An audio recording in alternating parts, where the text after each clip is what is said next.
Welcome, my friends, to Sebring.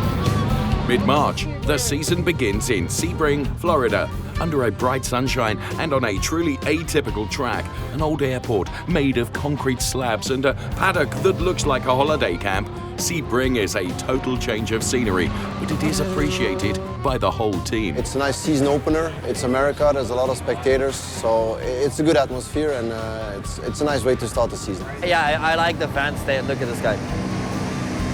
Why he's dressed like this, I don't know, but I love it. It's a bit like the Nürburgring. I mean, or Spa. You go around, you're in the middle, in the infield you have the spectators with the camping cars. There's a lot of fans compared to some other tracks, which has a bit less.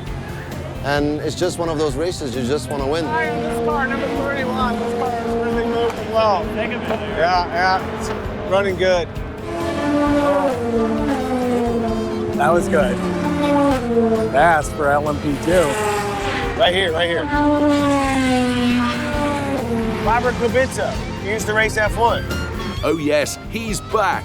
After a year spent with the Prema team, Robert Kubica and Louis Deletraz decided to return to WRT for the 2023 season. During their seat fitting at the workshop in February, the two friends did not hide their satisfaction at being back. This clearly felt like coming home. This year we are back here in Belgium. A lot of same stuff, but a lot of new people, of course, new teammate as well, and the new challenges. Le line-up est super sympa parce que déjà je connais très bien mes deux coéquipiers. Robert depuis 2 ans, c'est notre 3e année ensemble, et puis Rui avec l'IMSA, avec qui on a gagné beaucoup de courses. On a gagné le Petit Le Mans, fait beaucoup de podiums et gagné un championnat, donc pour moi ça c'est l'idéal et j'aurais pas pu espérer mieux. WEC is getting harder and harder. The competition between the drivers the field is getting stronger, but also the team level I think is raising up. Rui Andrade is the third driver of the number 41. The team's other car, the number 31, will be driven by team stalwarts Sean Gelael, Ferdinand Habsburg and Robin Freins. Both lineups are aiming for the win in every single race. I mean, we only have 12 competitors in LMP2, which seems not a lot, but the level is quite high. We have obviously the 2 Jotas, the 2 Premas, the 2 Uniteds, 2 Alpines, and you see the lineups, they're pretty solid. So it's going to be a tough season, it's going to be a nice season, very competitive, but I think we'll have to be sharp on everything because the opposition has offshore pushed a lot more on drivers, so we expect a tough challenge. 10 seconds before grid. And yet, during the 1,000 miles of Sebring, the team loses its grip on things. The start of the race was quite good. Both cars were running in a virtual podium position, but in the closing minutes, everything went pear-shaped. Even though everybody is in the same situation, the new rules add more weight to the cars, give them a little less power, and there is also a ban on tyre blankets. All this may have destabilized the team a little, and the start of the season does not go as planned. There is clearly some disappointment in the Florida evening air. P5 is a bit disappointing because we're running second. I think we had pace.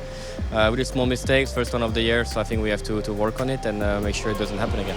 Yeah, everything went basically a bit wrong in our race. We dropped back to P7. It's unfortunately how it is, but at least I take some positive away that it looks like we have a good race car if everything works. The 6 hours of Portimao, second round of the season, went a little better, at least for car number 41. Andrade, Deletraz and Kubica claimed their first podium finish together, so the team's season really got off and running in Portugal. The third round of the WEC season takes place at Spa, WRT's backyard. This is the track where the team signed for a stunning 1-2 in 2022. The WRT cars qualified 2nd and 4th. Even the month of May is cold and wet in Spa, and given that the 2023 regulations now prohibit tyre warmers, there is a certain excitement on the starting grid. Nervous, but... Nervous? Yeah. Really? Why? With no tyre warmers and no intermediates, that's the difficult thing. So now you have to survive Eau Rouge and trust your teammates.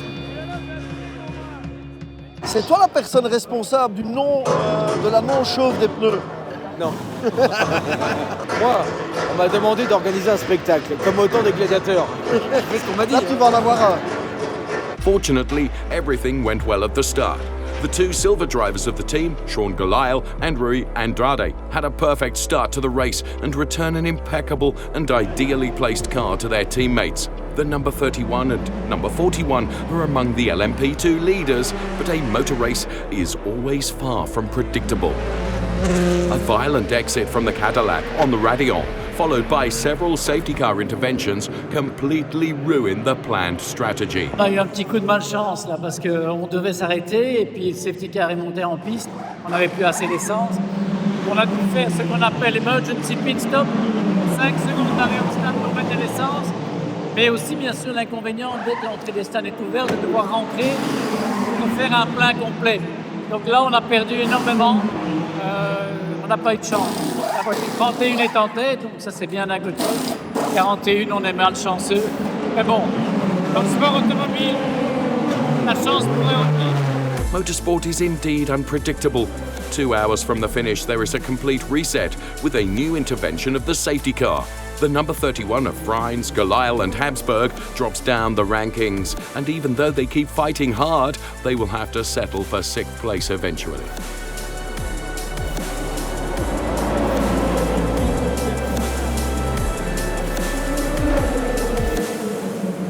The number 41 of Andrade, Kubica and Deletraz, on the other hand, they took this opportunity to get back into the fight for the win. Louis Deletraz is the fastest driver on track and moves up to second. He is only a few seconds behind the leader when he comes in for a splash and dash, just 12 minutes from the end. Once again, the mechanics do a perfect job, and Louis retakes the lead to claim the first win of the season. The leader just crossed the line, last lap, yeah. One more after this. Come on. Only a couple of weeks to go until the Le Mans 24 Hours. WRT is ready to face the most important race of the year with 2 crews, 2 cars, and an ultra-competitive team. Bravo les gars.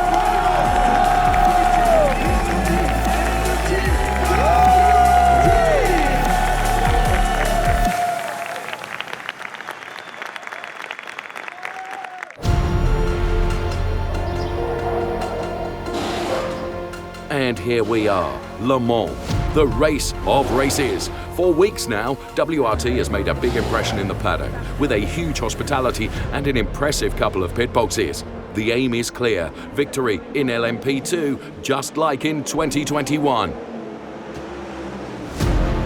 Le Mans doesn't last 24 hours. For the team, it lasts 10 days with the preliminary tests, the scrutineering on the Place de la République, first contact with the fans. To win in the 100th year is obviously the target, and it's an amazing experience. Even now, the city is already buzzing and full of pure racing fans. The big drivers briefing, the pit stop challenge won by the team's mechanics, the practice sessions on Wednesday and Thursday, Hyperpole, and of course the big drivers parade in the city centre on Friday, the last moment of relaxation before the drivers enter their race bubble.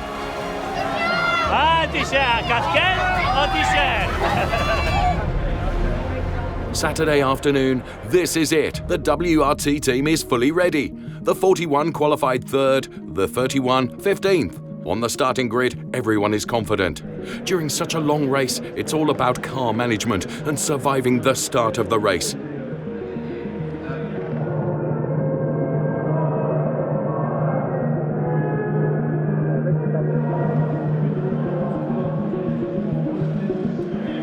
And it's a perfect start. Both cars are on the same pace as the leaders, but then the rain hits the track. What follows is complete chaos. There's rain on one part of the 14-kilometer track, but the paddock is completely dry. In short, all that counts now is surviving.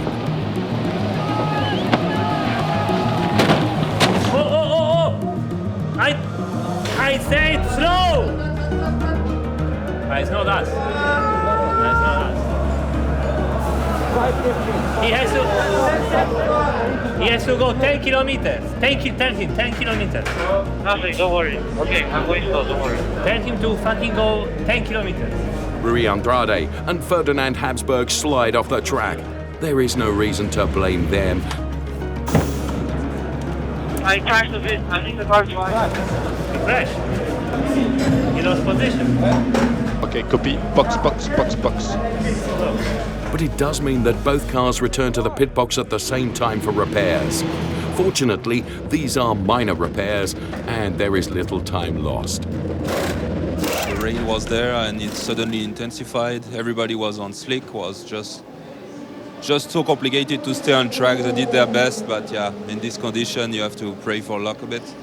And yeah, they had to come to the box for repairs for both cars at the same time. So yeah, we managed with 41 to lose the least minimum amount of time. And with Ferdinand we drop a lap, but the pace is there, so we hope we can get back in the lead lap and fight for the win. Once everything has settled again, the situation is quite clear. Both cars are still in the game, but there is no more room for error. And while the fans celebrate the night of the centenary of the Le Mans 24 hours, the stints follow one another at a rapid pace. The 31 is back in the top 5 and can reasonably aim for a podium finish, while the number 41 is in the lead, fighting with the Inter-Europol car. Tout le monde quand dans la voiture là? Ah, juste après. À la fin de ce stint. Double? Triple et tu fais la fin. Oui, ça dépendra de safety car, etc. T'as fait un bon relais cette nuit, c'était bien là. Ouais, on est trop vite dans ta Europol. Pourquoi? Il y a 3 secondes par pit stop et puis très vite en ligne droite. Ça va aller.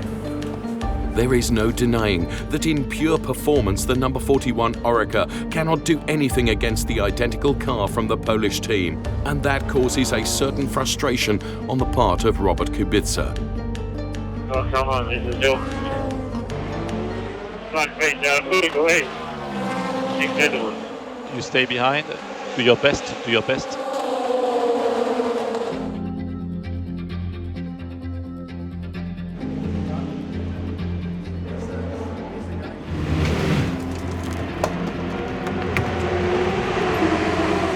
Now I know that they are more clever because they use short duration. Yeah, but then they push beyond the limit. You don't catch them. They pull away, you don't catch them. And you catch 300. You lose every straight up to 3 times. Where is the problem? 2 hours from the finish, at the end of an incredible comeback, Robin Freins, Ferdinand Habsburg and Sean Gelael are fighting for a podium, while the other car goes for the win. We're happy, you know, we have 2 cars in the top 5. Of course, when you come to Le Mans, you want to win Le Mans. But on the other hand, if we don't win, you know, we will score massive points. If we finish second, we score 38 points. So we would take the lead of the championship, which would be a good result. If we can win, you know, it will be cerise sur le gâteau, comme on dit en français. There will be no icing on the cake this year. A few laps from the end, the 31 has to give up the fight. Et la 3e place, est-ce que c'est... Non, on vient d'avoir un problème de suspension. C'est perdu? Oui. Ah! Their suspension problem drops Robin, Sean and Ferdy to 5th, while Rui Andrade, Robert Kubica and Louis Deletraz finish 21 seconds behind the winners.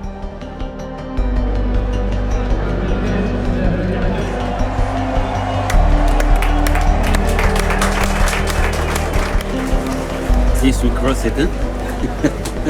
At least we cross it. Merci les gars. Chier, ils ont fait comme ça. Bravo. Allez, bravo. Show me.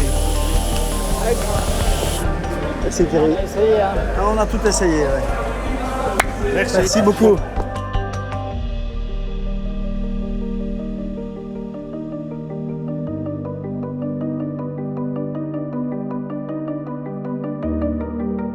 Monza in early July.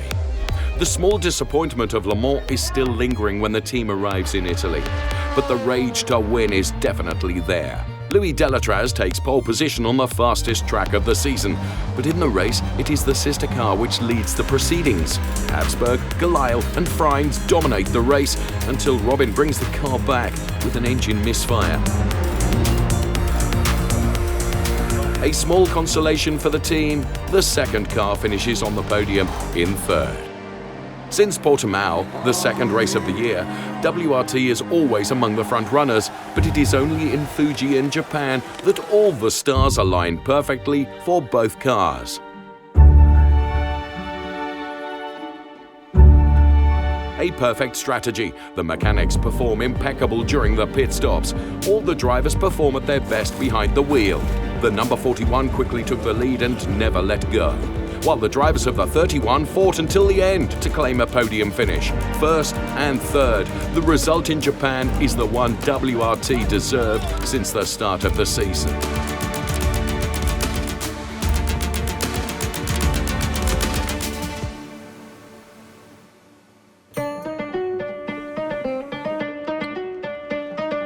مرحبا فيكم في سباقات البحرين وفي فريق WRT.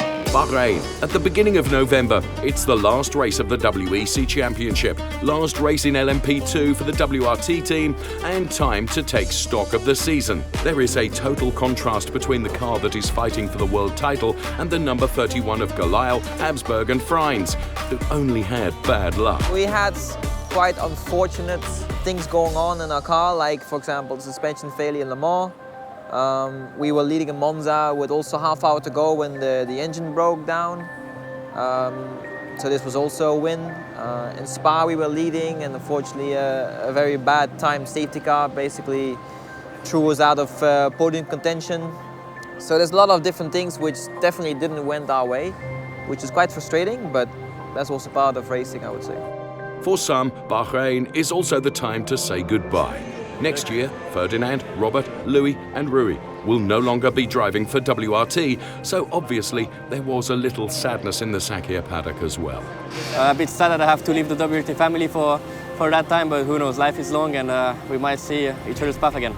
Regardless where we will be, I think there will be a big respect towards each other, not only with Vincent, but with the guys in the garage, with everyone who works for WRT. I don't think many racing drivers are as lucky as me to be able to grow up into a professional racing career whilst maintaining so much of your own personality.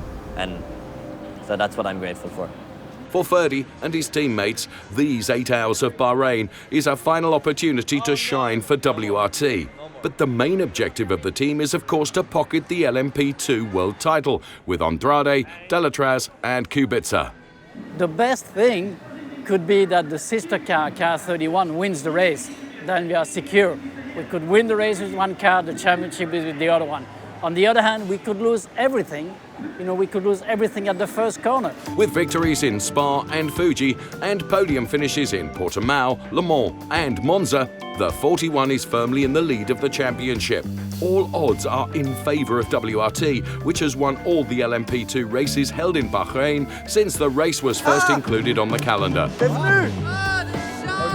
Rocher is fine too, huh? The last time I was nervous to meet somebody was the Pope, and now yesterday, Vale. I hope you get the championship. Thank you. And I hope we have a good race. Thank you. So even if they only qualified third for the 31 and 10th for the 41, nobody within the team is really worried. They know from experience that this race will be decided by tyre and car management. Oh, mamma mia. Vabbè, la prima curva è carnage.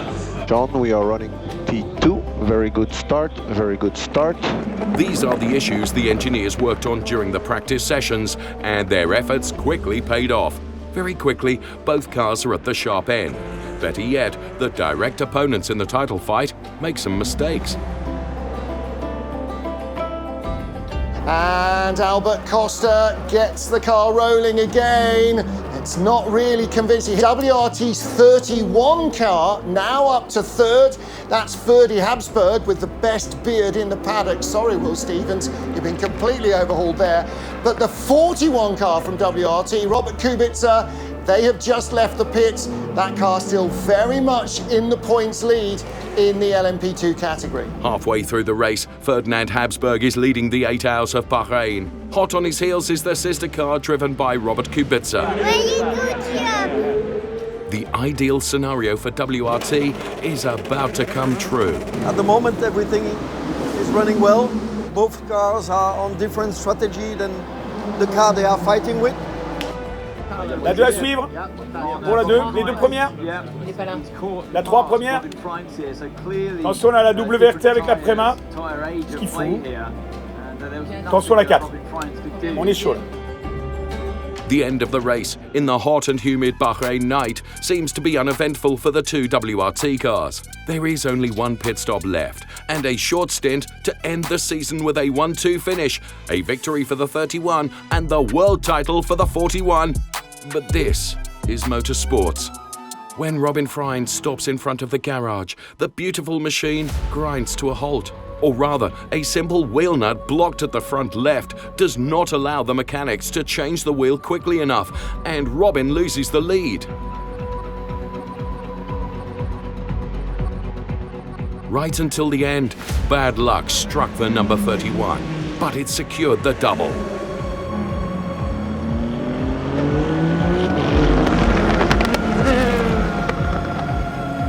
Louis Deletraz takes the checkers in the lead and claims a third win this season, as well as the LMP2 world title.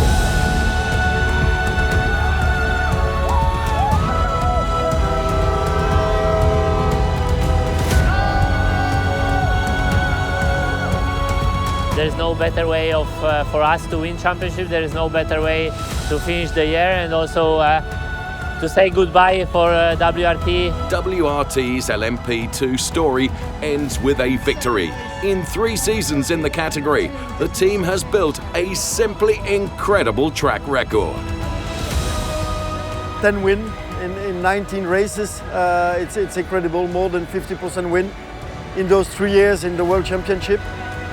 And now it was the last race of LMP2 in WEC, and to be able to do a 1 and 2 was a great feeling.